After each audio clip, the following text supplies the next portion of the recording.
Welcome back to Ghost Voice Diaries. Tonight, set sail into a chilling tale of the sea, where legends come alive and the past never truly dies. This is Captain Jack, written by Eric S. McCarthy. Brace yourself for a voyage haunted by something far worse than storms. James, 7/1/1212. This is a log of repeated occurrences from Tortoise Cabin, location, across the estuary from counselor quarters. Desk. For many, many years, camp associates, fishermen, etc.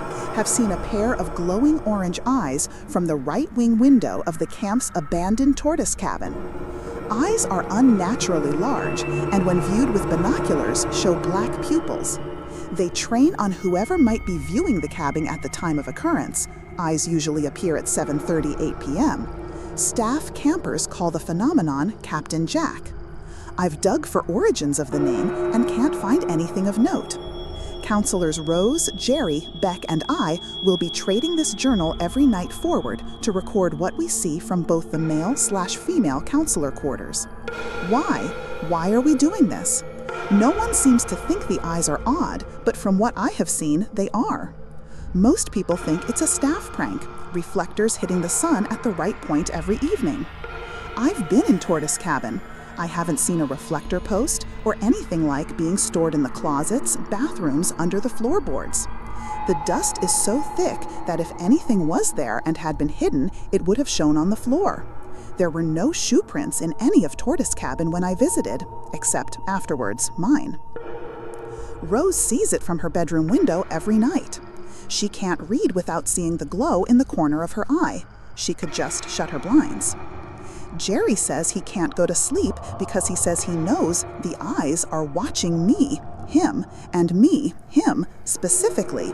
He could just shut his blinds. Beck says if the camp would let her bring her concealed carry, she would use Captain Jack as target practice. This journal is being taken outside of official camp function. We all have the same feeling that this should be recorded first for answers, and second, in case this blows into something else, like a Hardy Boys mystery, a fake ghost guarding buried treasure, or a money laundering operation. Rose, Jerry, and Beck are just as bought in as me. They're betting on the money laundering theory. Tonight, the eyes sat there and watched me. I know they were watching me specifically because through the binoculars, I could see the cave of the irises facing me fully. The orange almost looks like it's lit up with dim neon. Can't see what they're attached to whatsoever. I gave old Cap the bird and shut the blinds. Going to sleep. Next entry, I'll be more creative. Maybe we'll go by and visit him when he appears sometime. Jerry, 7/2/2012. I'm not very good at writing. I hate that thing. Freaky bug eyes staring at me. I've put in at least 3 complaints since I've started working here. They won't take the prop down. I hope it's a prop. James told me to write a little bit of an introduction before I go look at Captain Jack, so here it goes. My name is Jerry. I like baseball and sewing and pecans. I'm a distant relative of President Gerald Ford, and my stomach is upset because I put too much hot sauce on my dinner tonight. James told me we should write about the captain because it might be something interesting. I think he finds camp boring. I just want to know what it is. James told me he doesn't think it's a setup of LEDs. Other counselors have told me it's something from senior management to keep the camp a little interesting, but it scares me. If there's anything I've ever felt in this sad phase of my life, it's fear. Fear from Captain Jack. Now I have to look at him. I think it's a him. It's hard to say no to James sometimes. I wanted to say no. Egads! Yes, egads! He's there. I hate looking. It's about 7:56. The sun is low. The 2 orange lights are in the same window they're in every evening and night. Jerry out. Rose, 7/3/2012. Borrowing James's binoculars, the eyes aren't here tonight. Notice James didn't describe the tortoise cabin that much. It's one story, wide from the front view, about 150-200 yards across the bay from counselor living, and more styled or worn than the other cabins. There's Spanish moss hanging from the gutters. It's been abandoned since 2001 for cost reasons, and is the single oldest cabin on camp property. I've personally heard it was built sometime in the late 1930s. Now here's something. Someone walking in front of the cabin. There's a walking path that makes a U-shape around the entire bay area. Wouldn't be surprised if it's James taking a late-night stroll. The guy was wearing sunglasses and a dark outfit. Weird. When the sun hits the bay just right, my word, the water and trees are beautiful. Beck's about to be out of the shower. I'll see if she wants to start her entry early. James's idea to do this is so funny to me. I think he wants to learn more about our fizzes. Fizzes? Sykes? Toodles. Beck, 7/3/2012. I'm Beck. James is such a pussy. I know he's gonna read this, and I hope he'll read this. I would never steal a shitty camp rifle for personal use. So, my brother is gonna be coming by next week to smuggle my .220 Swift in. Thermal sights. Bonus, silencer. I probably shouldn't be writing this as a counselor, but tearing and burning is always an option. I love it out here. Did I say my name's Beck? I'm the assistant instructor at the camp's rifle range and head of the counselor first aid unit. Captain Jack has been staring at me for as long as I've been working here and looking in the direction of that cabin. I've made it very well known to Jackass that I intend to shoot him someday. James told me to write what I think it is. Looking at the writing that Rose and Jerry did, they didn't do that. So this is for you, James. It's a raccoon on a window ledge. Probably gets bugged out by its ugly little reflection and holds still for hours on end. Maybe it's guarding a money laundering scheme. I'm sitting at my window right now looking at where the cabin would be. It's so dark. There's nothing tonight, which is really bizarre because the eyes show up every night. Beck, James, 7/4/2012. Told you to wait until today to write, Beck. I hope she sees this. Ha ha ha. Writing this from somewhere other than my bunk tonight. All four of us are out on the pad about to watch fireworks. Head counselor Ned is tuning the control board. All of the campers are behind us in case something goes haywire. Gotta love being the first in line in case of a pyro accident. Seriously, it's fine. I can't believe that after all this time, I've found my place. I have friends, I have something to do, food and board are covered, and I couldn't be happier. Sometimes I have a hard time finding something to do, but really, there's so much to do. This is America.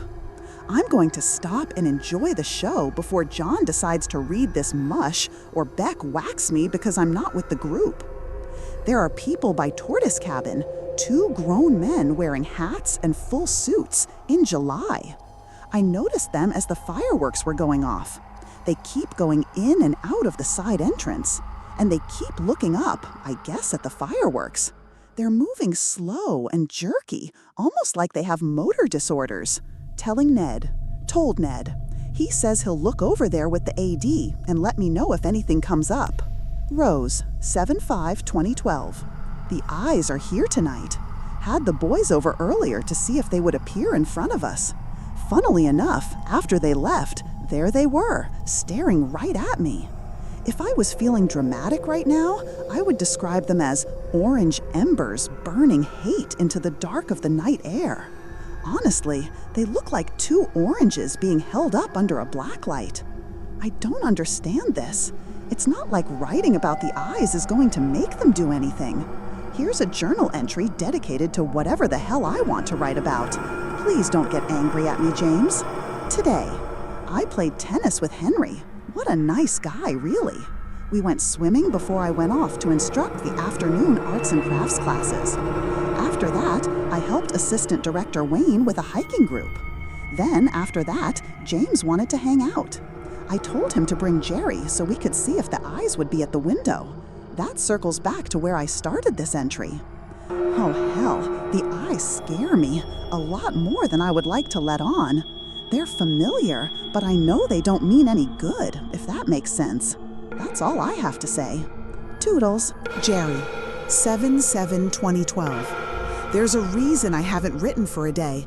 I had to practically wrestle the journal to keep it from Beck. She seems to want to write more than me now.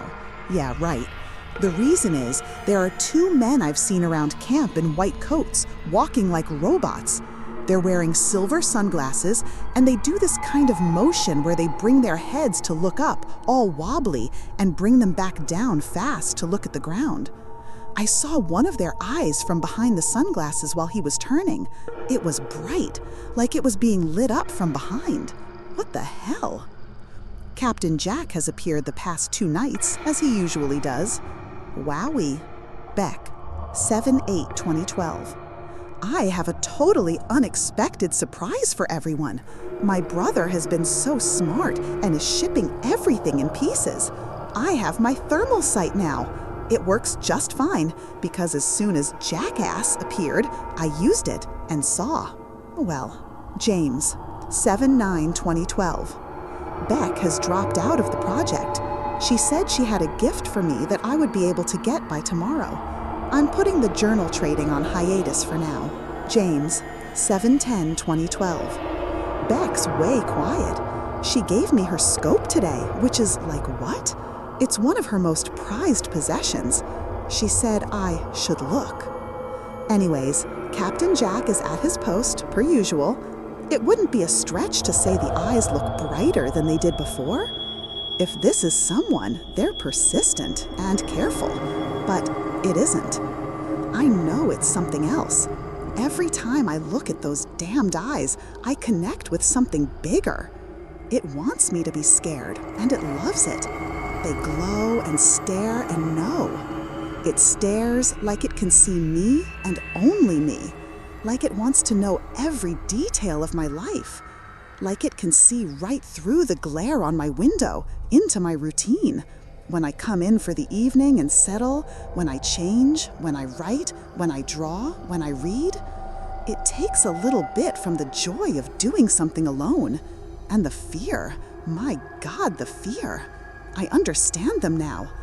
When I sit and I'm left guessing whether it's a person, an animal, the sunset hitting the cabin awkwardly, maybe a pair of headlights from beside my cabin, I haven't seen anything. There's a small gap beside the cabin, nothing wide enough for anything on 4 wheels. No, because they're eyes. Solid, shaped eyes, lit up like a hanging Halloween decoration, but with no skeleton, no suspension, no cords, wires, pulleys, trapdoors. My God, I'm going to go nuts with this. Jerry and I are going to stay up playing board games. He's coming over because I'm the only counselor in this section of my cabin. 4 empty bunks, and I'm the only person in this room. I'm okay. When I wake up some night for a drink of water or to use the bathroom, it's okay. Rose, 7/12/2012. Who am I to judge James? He can't have this book anymore. I really shouldn't be writing in here if he can't have it, but I am. It's heavy seeing someone going through what he is. I couldn't tell anybody this. I can't. It would be awful. I don't even know if we have a counseling service I could talk to. He's gone completely insane. I've never seen anything like it. I've never seen a person act the way James did last night. He brought Jerry and I over to see Captain Jack. He said he had a surprise from Beck. I held my tongue because it didn't seem like he knew Beck left camp almost a week back. She got really sick. Jerry and I went to his room. Before, it had always been clean, almost empty. Last night, it was terrible. Lights were turned over, water was everywhere, and some of his furniture looked like it was upside down. The room smelled like body odor. He seemed normal enough as we sat down and he turned on the scope. He was up on his bed on his knees when he looked through it, holding it like a telescope. After some silence, he screamed. It was shrill and high and out of nowhere. Just after the scream, he threw the scope at his bathroom mirror and started saying, don't look, over and over. The scope was broken and so was a part of his mirror, so there was no looking. We just left the room. Jerry and I left him a note later that night saying he could talk to us if he wanted to. James is a good friend. Rose, 7/15/2012. Here I am again. Management is going to fire James. I heard it from someone close to the top. Counselors in his building started complaining of a smell. I talked with Henley about it, and he says it smells like the time his dog got a really bad infection on its back paw. He also said that the only way James will talk to anybody is with his door cracked, if at all. Naturally, management went in for an inspection. I heard it was messy, and they couldn't find the source of the smell. James wasn't in there, even though he hadn't left his room in days. I was told he came back at some point because the boy counselors could hear noise coming from his room. Right now, girls can't go into the boys' counselor quarters or vice versa. I hope James gets help. I feel awful. Date unknown. Stolen. I stole this. Rosie is such a heavy sleeper. Such a sleeper. Have you ever seen anyone sleep like that before? Through? When I broke her window? She was so beautiful. I almost touched that face, but I stopped. I stopped myself. Because that's a big no in the book. Because when I touch her, I wouldn't want to stain her face. She wouldn't want the smell on her. It doesn't take an Einstein to know I'm oozing. So beautiful, but I can't leave my room again because they'll take me out, and I'll have to wait till they take me out before I go to see Tortoise. And sometimes when I squint hard enough, he isn't so far away, but he's right at my window. But I can't see him. I'll meet him. Have you met Captain Jack? Date unknown. Have you met Captain Jack? They got me by my collar, and I tore, but I left before they wanted me to go. Hello? And so I went to Tortoise Cabin, and they still are looking for me with their bobbing lights.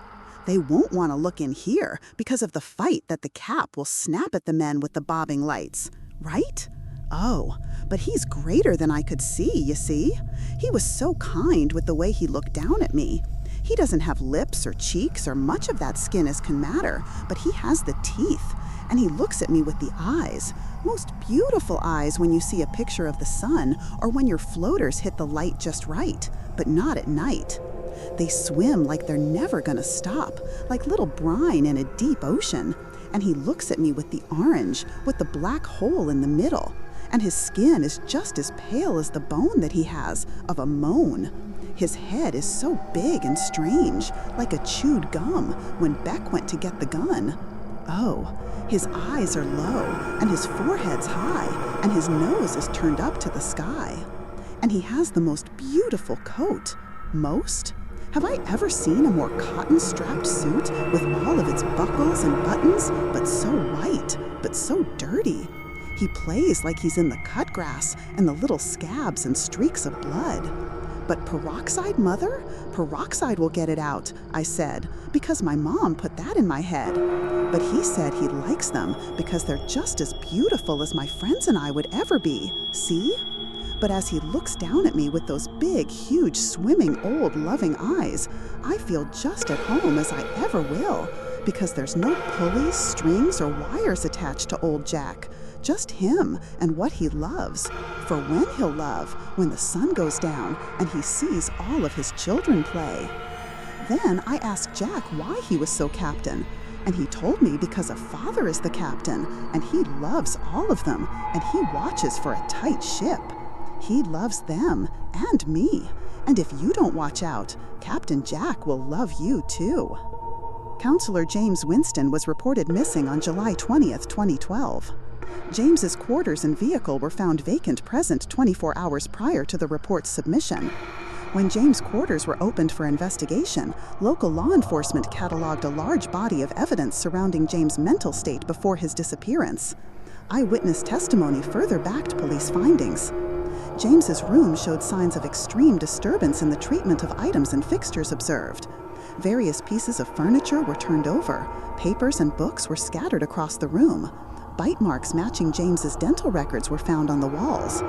The only mirror present in the room was found shattered at various points of impact and covered with blood, various body fluids not associated with urinary or fecal waste. All attempts at identifying the carrier of said fluids came back as a positive match for James Winston. The journal from which these entries were extracted from was discovered on location in a crawlspace beneath Tortoise Cabin by a camp staffer in 2015. That was Captain Jack by Eric S. McCarthy. If this ghost story from the deep sent shivers down your spine, remember to like, comment, and subscribe. And if you ever hear old sea shanties on a windless night, don't follow the voice.